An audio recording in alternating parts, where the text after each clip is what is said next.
ರೇಣುಕಾಸ್ವಾಮಿ ಕೊಲೆ ಪ್ರಕರಣಕ್ಕೆ ಸಂಬಂಧಪಟ್ಟಂತೆ ಸಿಸಿಟಿವಿ ಸಾಕ್ಷ್ಯಗಳ ಸಂಗ್ರಹಕ್ಕೆ ಮುಂದಾದ ಪೊಲೀಸರು ಮತ್ತೊಂದು ಕಡೆ ತನಿಖೆ ಕೂಡ ಮುಂದುವರ್ತಾ ಇದೆ.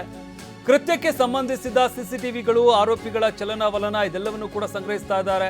ಓಡಾಡಿರುವ ಏರಿಯಾಗಳು, ಮೃತದೇಹ ಸಾಗಿಸಿದ ಮಾರ್ಗ, ಎಲ್ಲ ಸಿಸಿಟಿವಿ ದೃಶ್ಯಾವಳಿಗಳ ಸಂಗ್ರಹಕ್ಕೆ ಪೊಲೀಸರು ಮುಂದಾಗಿದ್ದಾರೆ.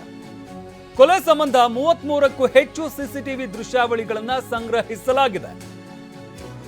ಸಿಸಿಟಿವಿ ದೃಶ್ಯಾವಳಿ ಸಂಗ್ರಹಿಸಿ ಪರಿಶೀಲನೆ ನಡೆಸಿದಂತ ಪೊಲೀಸರು ಕೊಲೆ ಪ್ರಕರಣದ ಪ್ರಮುಖ ಸಾಕ್ಷಿಗಳಾದ ಸಿಸಿಟಿವಿ ದೃಶ್ಯಾವಳಿಗಳು, ಡಿ ಗ್ಯಾಂಗ್ ಬಗ್ಗೆ ಪೊಲೀಸರಿಂದ ಎಲ್ಲೆಲ್ಲಿ ಸಿಸಿಟಿವಿ ಸಂಗ್ರಹ ಮಾಡಲಾಗಿದೆ, ಹಾಗಾದ್ರೆ ಕೊಲೆಗೂ ಮುನ್ನ ಪಾರ್ಟಿ ಮಾಡಿದ ರೆಸ್ಟೋರೆಂಟ್ ಇಲ್ಲಿನ ಸಿಸಿಟಿವಿ ದೃಶ್ಯಾವಳಿಗಳನ್ನ ಸಂಗ್ರಹಿಸಲಾಗಿದೆ.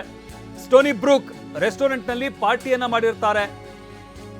ಪಟ್ಟಣಗೆರೆ ಶೆಡ್, ರೆಸ್ಟೋರೆಂಟ್ ಶೆಡ್ನವರೆಗಿನ ಮಾರ್ಗದ ಮಧ್ಯೆಯ ಸಿಸಿಟಿವಿ ದೃಶ್ಯಾವಳಿಗಳು, ಪಟ್ಟಣಗೆರೆ ಶೆಡ್ನಲ್ಲಿರುವಂತಹ ಎಲ್ಲಾ ಸಿಸಿಟಿವಿ ದೃಶ್ಯಾವಳಿಗಳನ್ನ ಸಂಗ್ರಹಿಸಲಾಗಿದೆ.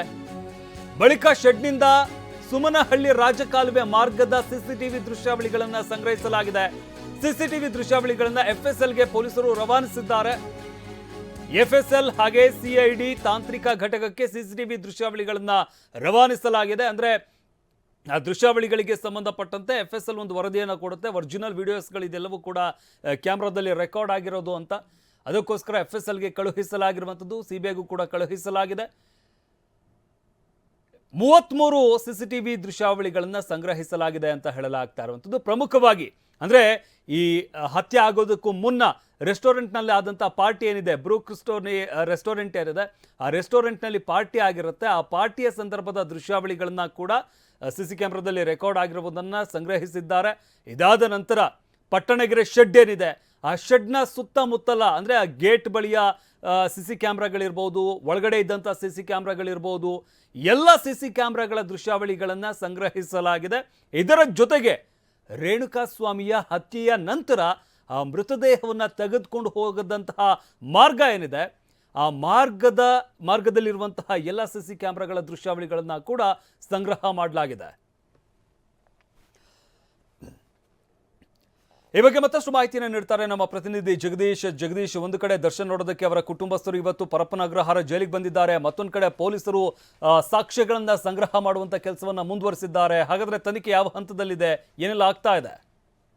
ಖಂಡಿತ ಶಮಾಂತಿ, ಈಗಾಗಲೇ ಈ ಪ್ರಕರಣವನ್ನ ಸಾಕಷ್ಟು ಗಂಭೀರವಾಗಿ ಪರಿಗಣಿಸಿರುವಂತಹ ಪೊಲೀಸರು ಹಲವು ಆಯಾಮದ ತನಿಖೆಯ ಮುಖಾಂತರವಾಗಿ ಸಾಕಷ್ಟು ಸಾಕ್ಷಿಗಳನ್ನ ಸಂಗ್ರಹಿಸಿದ್ದಾರೆ. ಅದರಲ್ಲಿ ಪ್ರಮುಖವಾಗಿ ಹೇಳೋದಾದ್ರೆ ಸಿಸಿಟಿವಿಗಳು ಈ ಪ್ರಕರಣಕ್ಕೆ ಸಾಕಷ್ಟು ಬಲಪಡಿಸುವಂತದ್ದು. ಸಿಸಿಟಿವಿಗಳು ಕೃತ್ಯ ಎಸಗಿದಂತಹ ಸಂದರ್ಭದಲ್ಲಿ ಜೊತೆಗೆ ಅವರು ಓಡಾಡಿದಂತಹ ದೃಶ್ಯಾವಳಿಗಳಾಗಿರ್ಬೋದು, ಅಂದ್ರೆ ರೇಣುಕಾಸ್ವಾಮಿಯ ಕಿಡ್ನಾಪ್ ಇಂದ ಹಿಡಿದು ಏನ್ ಶೆಡ್ಗೆ ಕರ್ಕೊಂಡು ಹೋಗುವಂಥದ್ದು, ನಂತರ ಅಲ್ಲಿನ ಹತ್ಯೆ ಬಳಿಕವಾಗಿ ಆತ ಮೃತದೇಹವನ್ನ ಸಾಗಿಸುವಂತದ್ದು, ಇವೆಲ್ಲವೂ ಕೂಡ ಸಾಕಷ್ಟು ಸಿಸಿಟಿವಿಯ ಎವಿಡೆನ್ಸ್ಗಳು ಮಹತ್ವದಾಗಿರುತ್ತೆ. ಆ ನಿಟ್ಟಿನಲ್ಲಿ ಈಗಾಗಲೇ ಪೊಲೀಸರು ಪ್ರಮುಖವಾಗಿ 33 ಸಿಸಿಟಿವಿಗಳನ್ನ ಈಗಾಗಲೇ ವಶಕ್ಕೆ ಪಡ್ಕೊಂಡಿರುವಂತದ್ದು.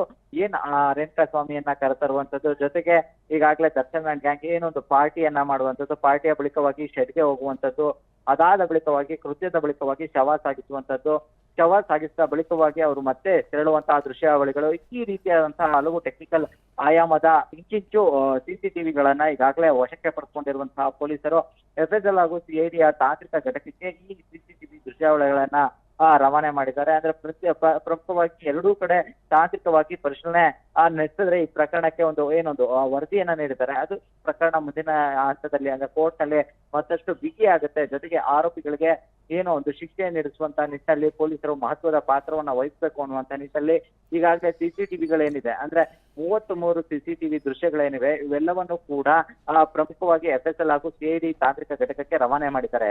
ಕ್ಷಮ. ಧನ್ಯವಾದ ಜಗದೀಶ್ ನಿಮ್ಮೆಲ್ಲ ಮಾಹಿತಿಗಾಗಿ.